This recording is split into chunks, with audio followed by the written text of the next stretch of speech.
Eits,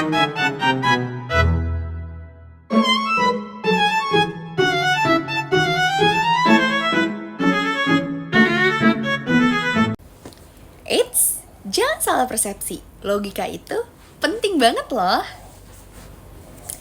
Halo semuanya, perkenalkan nama saya Anastasia Priscilia dari Ilmu Komunikasi 2024-04-10-41.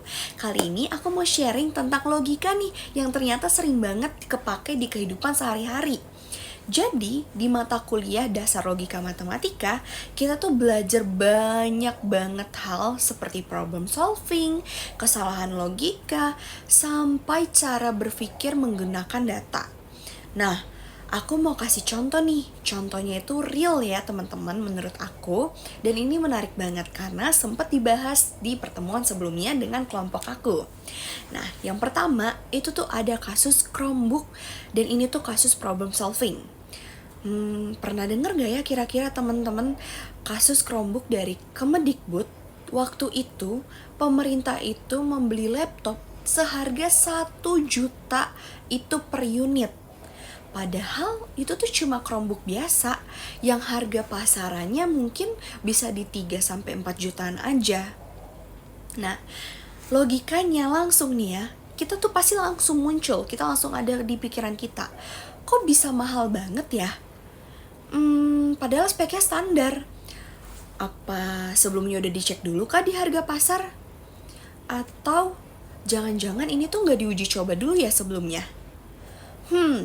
Ternyata uji coba itu tuh udah dilangsungin dari 2019. Dan pemerintah bilang kalau Chromebook ini tuh gak cocok untuk daerah yang internetnya susah. Tapi pengadaan tetap jalan dari 2020 hingga di 2022. Disinilah pentingnya problem solving menggunakan data, bukan asal keputusan saja. Lanjut, ada di kasus yang kedua, yaitu kasus diskon 30% ditambah diskon 10%. Ini tuh masuk di above of present tense. Terus, pernah gak ya kalian tuh melihat iklan yang bilang gini, "Hai, ada diskon nih, 30% ditambah 10%. Pasti kita mikirnya itu, wah, berarti jadi 40% dong, murah banget. Padahal itu salah besar teman-teman. Karena 30% itu harga awal. Terus 10%-nya itu dari sisa harga yang udah didiskonin. Jadi kurang lebih kalau kita hitung-hitung, diskonnya itu cuma di 37%, bukan sekitar 40%. Ini adalah contoh above of present tense alias angka yang kelihatannya besar, padahal sebenarnya nggak segede itu. Jadi harus hati-hati banget ya sama promo yang kayak gini. Selanjutnya, kasus yang ketiga yaitu kasus UTBK UNESA. Perspektif perbandingan. Selanjutnya, aku dengar-dengar nih ada info penerimaan mahasiswa baru di UNESA. Katanya yang keterima itu tuh 8.813 orang. Wow, kelihatannya tuh pasti banyak banget ya sampai ribuan. Tapi setelah dihitung-hitung, jumlah pendaftar itu ternyata tuh ada sekitar 66.670 orang. Kalau dibagi, ternyata sekitar cuma 13% aja nih yang lolos. Itu artinya cuma 1 dari 7 atau 8 orang yang berhasil lolos, teman-teman. Ini contoh pentingnya perspektif perbandingan.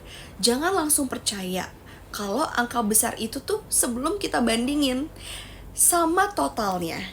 Jadi kalian mikir kayak, wah 8.000 tuh banyak banget. Ternyata udah 66.000 orang loh yang daftar, ternyata yang keterima tuh cuma 8.000, seperti itu. Kemudian kasus keempat, gas LPG 3 kilo yaitu internetnya error. Terakhir nih, gas 3 kilo yang ditimbang ternyata isinya cuma 20,75 kilo. Langsung viral dan banyak yang bilang itu curang. Tapi bisa aja itu tuh karena yang pertama, alat timbangannya tuh nggak akurat, teman-teman. Kemudian yang kedua, mungkin aja posisi tabungnya itu yang miring. Atau memang angka 3 kilo itu sebenarnya itu cuma pembulatan.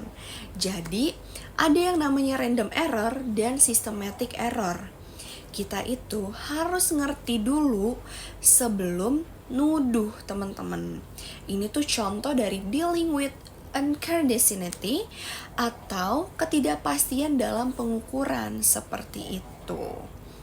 Nah, teman-teman, aku setelah melihat dari kasus-kasusnya, aku tuh berefleksi bahwa dari semua itu tuh aku belajar. Logika itu bukan cuma sekedar teori, tapi itu membantu kita berpikir menjadi lebih jernih. Kita tuh jadi bisa lebih berpikir untuk hati-hati dengan angka, dan kita tuh nggak mudah gampang ketipu dengan promo yang di luar sana kelihatannya besar. Dan kita tuh peka kalau misalnya ada suatu kejanggalan. Jadi logika itu penting banget. Serius deh.